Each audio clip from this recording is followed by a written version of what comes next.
HSC 26-এর পদার্থবিজ্ঞান প্রথম পত্রের আগে একদিন বন্ধ, দ্বিতীয় পত্রের আগে একদিন বন্ধ। পদার্থবিজ্ঞান যেই সাবজেক্টটা স্টুডেন্টের কাছে খুব ভয়ের কারণ, সেই সাবজেক্টের আগেই মাত্র একদিন বন্ধ। আর এই একদিন বন্ধে তুমি চাইলেও পুরো বইয়ের প্রত্যেকটা টপিক ভালো মতো পড়ে এক্সাম হলে যেতে পারবা না। সো এক্ষেত্রে করণীয় কি? এক্ষেত্রে যা করণীয় তাই আজকের ভিডিওতে তোমাদেরকে আমরা দেখাবো। সবচেয়ে গুরুত্বপূর্ণ টপিকগুলো অ্যানালাইসিস করে দিব, যা তোমার এইচএসসি সিকিউ এর জন্য গুরুত্বপূর্ণ, এবং তুমি ওই এক্সামের একদিন গ্যাপে এই গুরুত্বপূর্ণ টপিকগুলোতেই জোর দিয়ে পড়বা। এগুলো শেষ করার পর যদি সময় থাকে তখন বাকিগুলো পড়বা। সো চলো কথা না বাড়াই ভিডিওটি শেয়ার করে দেওয়ার অনুরোধ রইল, কারণ যখন তুমি ভিডিওটা খুঁজবা তখন তুমি নাও পেতে পারো, তাই ভিডিওটা নিজের টাইমলাইনে শেয়ার করে রেখে দাও। আর বন্দি বাসলা চ্যানেলটা অবশ্যই সাবস্ক্রাইব করে রেখো। ওকে, সো প্রথমেই আমরা দেখব যে আমাদের ভেক্টর অধ্যায়ের গুরুত্বপূর্ণ টপিকগুলো কি কি। ভাইয়া এখানে দেখতে পাচ্ছ সবচেয়ে বেশি যে স্টার সেটা হচ্ছে নদী নৌকা। আর বিলিভ মি ভাই, নদী নৌকা থেকে 2024-এর ম্যাক্সিমাম বোর্ডে কোয়েশ্চেন আসছে, 2025-এও আসছে, আর আশা করি 2026-এও আসবে। এরপরে আপেক্ষিক বেগ, বৃষ্টি পড়া, এখান থেকে কঠিন কিছু না। এখানে রাজশাহী বোর্ড 19-এর একটা অঙ্ক আছে, সিকিউ আছে। তুমি যদি এই সিকিউটা করে যেতে পারো তাহলে আপেক্ষিক বেগ থেকে যেমন কোয়েশ্চেন আসুক পারবা।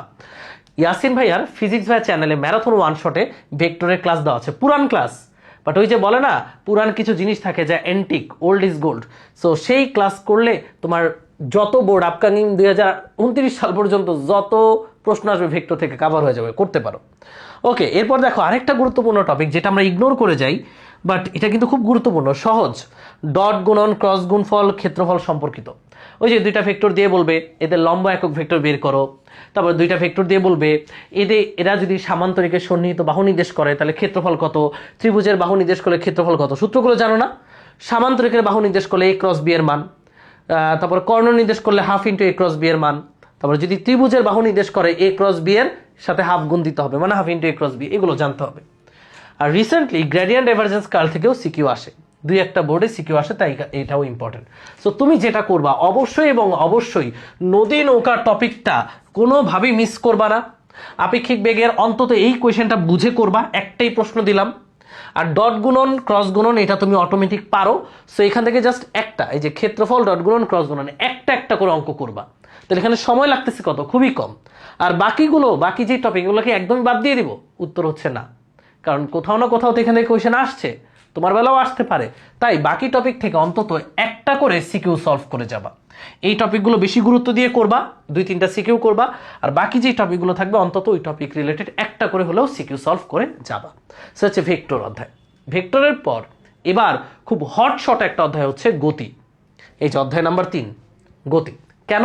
কারণ গতি কিন্তু এবার অনেক দিন পর তোমাদের সাথে ফুল সিলেবাসে অ্যাড হয়েছে। সেই গতি থেকে সবচেয়ে গুরুত্বপূর্ণ হচ্ছে ভূমি থেকে নির্দিষ্ট কোণে নিক্ষিপ্ত প্রাস। দেখো প্রাসের অনেক জোস কেস আছে, অনেক কঠিন কেস আছে, বাট সেটা লাগবে না। তুমি যেটা করবা, ভূমি থেকে নিক্ষিপ্ত প্রাস এবং নির্দিষ্ট উচ্চতা থেকে নিক্ষিপ্ত প্রাস, এই দুইটা টপিক যেন অবশ্যই মাথায় থাকে। যে দেখো একটা বিল্ডিং থেকে একটা বস্তুকে নিক্ষেপ করলাম, সে কত দূরে গিয়ে পড়বে, আসলে কি লক্ষ্য বস্তুতে আঘাত করবে কিনা। একটা বিমান থেকে আমি একটা গোলা ছাড়লাম, সেই গোলাটা গিয়ে আসলে লক্ষ্য বস্তুতে আঘাত করবে কিনা। সো এই কোয়েশ্চেনগুলো কিন্তু খুব গুরুত্বপূর্ণ। আর ভূমি থেকে নিক্ষিপ্ত প্রাস, ওই যে একজন ব্যাটসম্যান ব্যাট দিয়ে বল বাড়ি মারলো, বলটা এত দূরে গিয়ে পড়বে, একটা ফিল্ডার ক্যাচ ধরতে পারবে কিনা।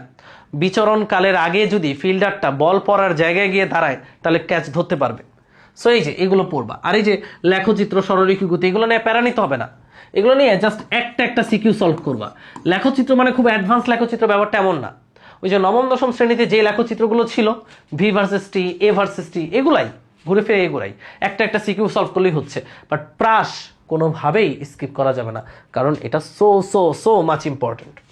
এরপর নিউটনীয় বলবিদ্যা। ভাইয়া অধ্যায়টা অনেক বড়, বাট আমি বলি কি জানো, বোর্ড প্রিপারেশনের জন্য অধ্যায়টা খুব ছোট, খুবই ছোট। দেখো কারণ বোর্ড প্রিপারেশনে 4 নাম্বারের কোয়েশ্চেন, মানে ঘরের এই ঘয়ের কোয়েশ্চেনটা আসে ম্যাক্সিমাম টাইমে ব্যাংকিং থেকে। এরপর আমরা দেখতে পাচ্ছি যে বৃত্তাকার গতি, কৌণিক ভরবেগ, ঘূর্ণন গতিশক্তি, এখান থেকে 21 বার প্রশ্ন এসেছে। বুঝতে পারতেছো যে নাম্বারের কোয়েশ্চেনগুলো সহজ হয় এখান থেকে। এই কৌণিক ভরবেগ নির্ণয় করো, গতিশক্তি নির্ণয় করো, হাফাই ওমেগা স্কোয়ার। সো এটা হচ্ছে গয়ের জন্য গুরুত্বপূর্ণ। আর এই যে ব্যাংকিং ঘয়ের জন্য গুরুত্বপূর্ণ। গ ঘ দুইটার জন্যই ব্যাংকিং আসলে গুরুত্বপূর্ণ, আর বাকিগুলো থেকে দুইটা দুইটা সিকিউ করবা। যেমন সংঘর্ষ, পশ্চাৎবেগ, এই যে সংঘর্ষ মানে স্থিতিস্থাপক সংঘর্ষ, অস্থিতিস্থাপক সংঘর্ষ নবম দশম শ্রেণীতেও ছিল, যে সংঘর্ষের পর আলাদা আলাদা বেগ নির্ণয় করো। সো এই জিনিসগুলো জানতে হবে। এটার জন্য নতুন করে ক্লাস করা দরকার নাই। নিউটনীয় বলবিদ্যা অনেক বড় চ্যাপ্টার, এটা অনেকে স্কিপ করতে চায়, বাট ভাইয়া এইচএসসি এক্সামের জন্য টপিক কিন্তু বেশি না, অল্প কয়টা। সেখানে যে টপিকগুলো আছে সেগুলো থেকে কোয়েশ্চেন সলভ করে যাও, এটাই হচ্ছে আমার অনুরোধ। তবে কোন কোয়েশ্চেন সলভ করবা সেটাও যদি আমি বলে দিই, সেটা হচ্ছে 2024-2025 এই 2 বছরের কোয়েশ্চেন সলভ করে যেও, তাইলেই হবে, আর কিচ্ছু লাগবে না, ইনশাল্লাহ হয়ে যাবে। এরপরে কাজ, ক্ষমতা ও শক্তি। কাজ, ক্ষমতা, শক্তি থেকে সবচেয়ে গুরুত্বপূর্ণ টপিক হচ্ছে কুয়া চৌবাচ্চা। দেখতেই পাচ্ছি আমাদের গ নাম্বার আসছে 24 বার, ঘ আসছে 23 বার। ওই যে কুয়ার পানি খালি করা, পাম্পটি কুয়ার পানি অর্ধেক খালি করার পর নষ্ট হয়ে গেল, তো আরেকটা পাম্প দিয়ে বাকি অর্ধেক খালি করতে একই সময় লাগবে কিনা, that is very much important question. মানে একটা কুয়া ছিল, অর্ধেক খালি করতে একটা পাম্প নষ্ট হয়ে গেছে, তার যে সময় লাগে দ্বিতীয় পাম্প দিয়ে বাকিটা খালি করতে একই সময় লাগবে কিনা, সময় একই লাগবে না, আরো বেশি লাগবে, কারণ ভরকেন্দ্রের সরণ বেশি। সেটা গুরুত্বপূর্ণ। শক্তির সংরক্ষণশীলতা নবম দশম শ্রেণীতেই পড়ছো। এখানে জাস্ট এক্সট্রা অ্যাড হবে হেলানো তলে শক্তির সংরক্ষণশীলতা, যে হেলানো তল দিয়ে একটা বস্তুকে ছেড়ে দিলাম, সো বিভিন্ন পয়েন্টে গতিশক্তি আর বিভব শক্তির মান বের করে দেখাইতে হয় শক্তির পরিমাণ সেম আছে। আর বাকিগুলো থেকে একটা একটা, এই যে কাজ সংক্রান্ত, এখান থেকে সবচেয়ে বেশি প্রশ্ন আসছে গ 18 বার, যে কাজ বের করবা, ডব্লিউ সমান এফএস কস থিটা, ডব্লিউ সমান এমজিএইচ। এই সো এই অধ্যায়টা অনেকের ফেভারিট, এটার সম্পর্কে আমার ম্যারাথন ওয়ান শট ক্লাস আছে, দেখে নিতে পারবা যদি কোনো জায়গায় সমস্যা হয়। আমি আগেই তোমাকে ক্লাস করার জন্য উৎসাহিত করছি না, কারণ ক্লাস করার মতো সময়টা কই ভাই, তোমার মাত্র একদিন গ্যাপ। ফিজিক্সে তুমি যদি সলভ করে না যেতে পারো কোয়েশ্চেন, তুমি কখনোই ক্লাস করে করে পারবা না। সো অবশ্যই এবং অবশ্যই টপিকগুলো থেকে নিজের প্রশ্ন সলভ করবা, বাট একেবারেই না পারলে ক্লাসটা একটু টেনে দেখো, দেওয়া আছে কাজ, ক্ষমতা, শক্তি ম্যারাথন ওয়ান শটে দেওয়া আছে। ভাই আপনি খালি সিকিউ নিয়ে বলতেছেন, এমসিকিউ কি করব? এই যে এমসিকিউ এর জন্য অলরেডি সমাধান দিয়ে রাখছি, তোমরা বন্দিপাশালা ইউটিউব চ্যানেলে গেলেই এই যে top 300 MCQ physics first paper আছে, তারপরে টপ 300 এমসিকিউ ফিজিক্স সেকেন্ড পেপারও আছে, এই যে দেখাই top 300 MCQ physics second paper, এই যে ফিজিক্স সেকেন্ড পেপার দিলে দেখো সবার আগে ভাইয়ারটাই আসবে, এই যে ভাইয়ারটা চলে আসছে, দেখছো টপ 300 66K ভিউ, আর আগেরটা হচ্ছে 1,30,000 ভিউ। তার মানে এইচএসসি আস্তে আস্তে অনেক স্টুডেন্ট দেখে ফেলবে, সো এগুলো অবশ্যই দেখবা, অন্তত এগুলো স্লাইডগুলো দেখবা। ওকে গেল। এরপরে আমরা যাই কাজ, ক্ষমতা, শক্তির পর কোন অধ্যায়টা, মহাকর্ষ অভিকর্ষ। এখান থেকে সবচেয়ে গুরুত্বপূর্ণ টপিক হচ্ছে অভিকর্ষজ ত্বরণ। অভিকর্ষ ত্বরণ গয়ের জন্য গুরুত্বপূর্ণ, ঘয়ের জন্য গুরুত্বপূর্ণ। আরেকটা গুরুত্বপূর্ণ টপিক হচ্ছে কৃত্রিম উপগ্রহ, এটা গ ঘ দুইটার জন্য গুরুত্বপূর্ণ। আর বাকি টপিক থেকে কি করবা, একটা করে সিকিউ করবা, বাকিগুলো খুবই সোজা। বাকি টপিকগুলো সূত্র অঙ্ক, সূত্র অঙ্ক, এখানে কঠিন কোনো অঙ্ক বোর্ডে করার কোনো সুযোগই নাই। ওকে হ্যাঁ, এই মহাকর্ষ অভিকর্ষ থেকে অ্যাডমিশন অনেক কঠিন কোয়েশ্চেন করা যায়, বাট বোর্ডে আসলে কৃত্রিম উপগ্রহ, অভিকর্ষ ত্বরণ এই দুইটা টপিক থেকে আসবে। জাস্ট এক্সট্রা করে একটা দেখে নিবা, সেটা হচ্ছে একটা পৃথিবীর মাঝখানে যদি সুড়ঙ্গ করে আমরা বস্তুকে ছেড়ে দেই, তাহলে এই বস্তুর গতিটা কি হবে, সরল ছন্দিত স্পন্দন হবে। এর পর্যায়কাল কত, এটা কিন্তু আমি আমার ম্যারাথন ওয়ান শট ক্লাসে করিয়েছি, আর এটা কুমিল্লা বোর্ডে আসছিল 2024। ওকে সো আমি আবারও বলছি 24-25 সালে কোয়েশ্চেনগুলো করে ফেলবা। এরপরে পদার্থের গাঠনিক ধর্ম, যেহেতু প্রবাহী অংশটুকু এতদিন সিলেবাসের বাইরে ছিল, তোমাদের বেলা অ্যাড হয়েছে, তাহলে প্রবাহী অংশটুকু গুরুত্বপূর্ণ। সো প্রবাহী অংশ আমরা কোনো কিছু স্কিপ করবো না। এই যে প্রবাহীর যেই কয়টা টপিক আছে, এই যে এগুলো সব অবশ্যই পড়বা। এগুলো আমি এক্সট্রা স্টার দিয়ে দিলাম, এগুলো এবারের জন্য গুরুত্বপূর্ণ, আগের বারের জন্য না হলে এবার গুরুত্বপূর্ণ। আর স্থিতিস্থাপক গুণাঙ্ক আছে 3টা, ইয়ং এর গুণাঙ্ক, আয়তন গুণাঙ্ক, ক্রিন্তন বা মোচর গুণাঙ্ক। তারপরে এই সঞ্চিত শক্তির সূত্র কি, YAL²/2L, তারপর হচ্ছে ½ × F × L, এগুলো হচ্ছে সঞ্চিত শক্তির সূত্র, তাই না? এই জিনিসগুলো, এই সূত্রগুলো দিয়ে একটা করে অঙ্ক করব। আর প্রবাহীর মধ্যে পৃষ্ঠ টান আছে, পৃষ্ঠ শক্তি আছে।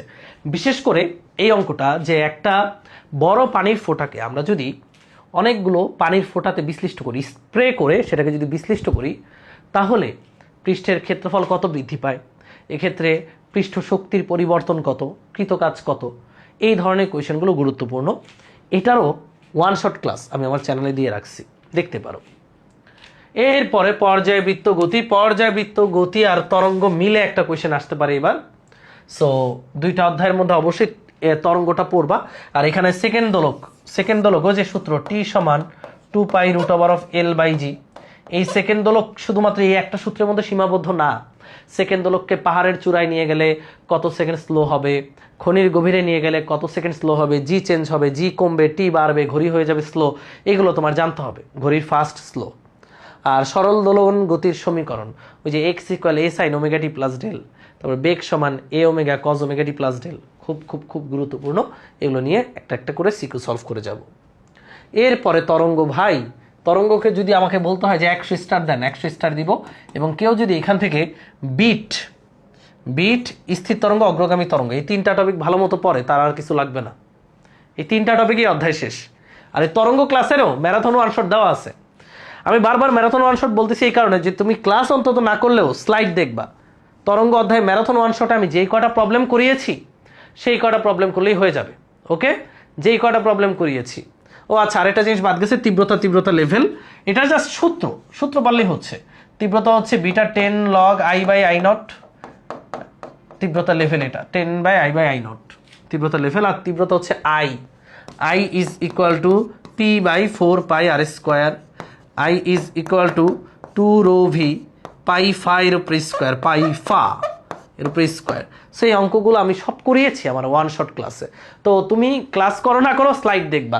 এই চারটা টপিকই অধ্যায় শেষ, এবং খুবই সহজ। কেউ এটা বাদ দেওয়ার চিন্তা ভাবনাও করো না। এরপর আমাদের আসে আদর্শ গ্যাস ও গ্যাসের গতিতত্ত্ব।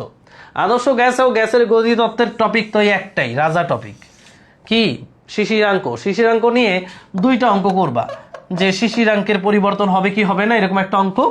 এটা হচ্ছে আপেক্ষিক আর্দ্রতা নির্ণয়ের একটা অঙ্ক।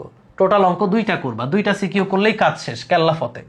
আর এইগুলো তোমাকে না পড়লেও তুমি পারবো ভাই, কারণ এগুলো কেমিস্ট্রিতেও পড়ছো। পিভি ক্যালেনাটি P1V1 = P2V2, তারপরে P1/P2 T1/T2, এই ইকুয়েশনগুলো দিয়ে নাম্বার আসবে। বাট মোস্ট ইম্পর্টেন্ট টপিক এটা, বাকিগুলো থেকে তুমি একটা করে অঙ্ক করে যেও। তাহলে বাকি রইল কি, ভৌত রাশি ও পরিমাপ, মানে প্রথম অধ্যায়টা থেকে সিকিউ আসার চান্স অনেক কম, বাট একেবারেই ফেলে দেওয়া যাবে না। তোমরা যেটা করবা, প্রথম অধ্যায়ের সূত্রগুলো করবা, সূত্রগুলো একটু মুখস্থ করে নিবা। ওকে, ওই যে ভার্নিয়ার স্কেলের যে সূত্রগুলো, ভার্নিয়ার স্কেলের পার্ট সমান প্রধান স্কেলের পার্ট সমান প্লাস ভার্নিয়ার ধ্রুবক ইন্টু লঘিষ্ঠ গণন, এই টাইপের কিছু একটা সূত্র আছে। আমি নিজেও আসলে সূত্রটা ভুলে গেছি। তো এই ভৌত রাশি ও পরিমাপের সূত্রগুলো একটু পড়ে নিও। ওকে, সূত্র পড়লে তুমি অঙ্ক করতে পারবা। ত্রুটির কিছু অঙ্ক আছে, সেটা করে নিবে। এবার আমরা আসি। সো এই হচ্ছে আমাদের প্রথম পত্রের গুরুত্বপূর্ণ সকল টপিক আমি বলে দিলাম। আমার বলতে সময় লাগছে 10 থেকে 15 মিনিট। বাট ভাই, তোমার সলভ করতে এটি কতদিন লাগবে? কতদিন না ভাইয়া, তোমার সলভ করতে, তুমি যদি এক নাগারে সলভ করতে বসো এই টপিকগুলো, তোমার বড় জোর 6 থেকে 7 ঘন্টা সময় লাগবে। তাহলে তোমার সময় আছে একদিন, তুমি 6 থেকে 7, একদিন না 1.5 দিন, তুমি যেদিন এক্সাম দিয়ে আসবা সেদিনই, ধরো পদার্থবিজ্ঞানের আগে যে এক্সামটা, সেই এক্সাম দিয়ে দুপুরে আসবা, দুপুরে একটু রেস্ট নিয়ে খাওয়া দাওয়া করেই এই টপিকগুলো শুরু করবা। ওই দিন রাত 12টা পর্যন্ত এই টপিকগুলো শেষ করে ঘুমাবা। পরের দিন খালি রিভাইজ, পরের দিন জাস্ট কোয়েশ্চেন সলভ, 2024-25 সালের কোয়েশ্চেন সলভ করবা। আর যেগুলো 24-25 সালে ছিল না, যেমন তরঙ্গ, গতি, এগুলোর 18-19-এর কোয়েশ্চেন সলভ করবা। তাহলে দেখবে ফিজিক্সের একটা জম্পেশ প্রিপারেশন হয়ে গেছে। ভিডিওটা যদি ভালো লাগে বন্ধুদের মাঝে শেয়ার করবা। আর আমরা তোমাদেরকে এইচএসসির মাঝে, দেখো শুধুমাত্র সাজেশন দিচ্ছি ব্যাপারটা এমন না, আমার ফিজিক্স ভাই চ্যানেলে ম্যারাথন ওয়ান শট দিয়ে তোমাদের ভরে রাখছি। তারপরে বন্দি পাঠশালা চ্যানেলে টপ 300 MCQ-গুলো দেওয়া আছে। শুধু ফিজিক্স না, ফিজিক্স, কেমিস্ট্রি, ম্যাথ, বায়োলজি দেওয়া আছে। বাংলার ম্যারাথন ক্লাস হবে, ইংলিশের ক্লাস হবে। সো এগুলো অ্যাটেন্ড করবা। আর তোমাদেরকে এই সাপোর্টটুকু দিব এইচএসসি পর্যন্তই নয়, টোটাল অ্যাডমিশন পর্যন্ত। অ্যাডমিশনেও এই পুরো মাইটি বন্দি পাঠশালা টিচার প্যানেলকে পাশে পাবা ইনশাল্লাহ। তুমি যদি আমাদের কথা মতো চলো, আমাদের কথা মতো কাজ করো, তুমি হতাশ হবে না, তোমার একটা ভালো রেজাল্ট আসবে। তুমি এইচএসসিতেও কাঁপায় দিবা, অ্যাডমিশনেও কাঁপায় দিবা। ভালো থাকো, আত্মবিশ্বাসী হও, দেখা হবে বিজয়।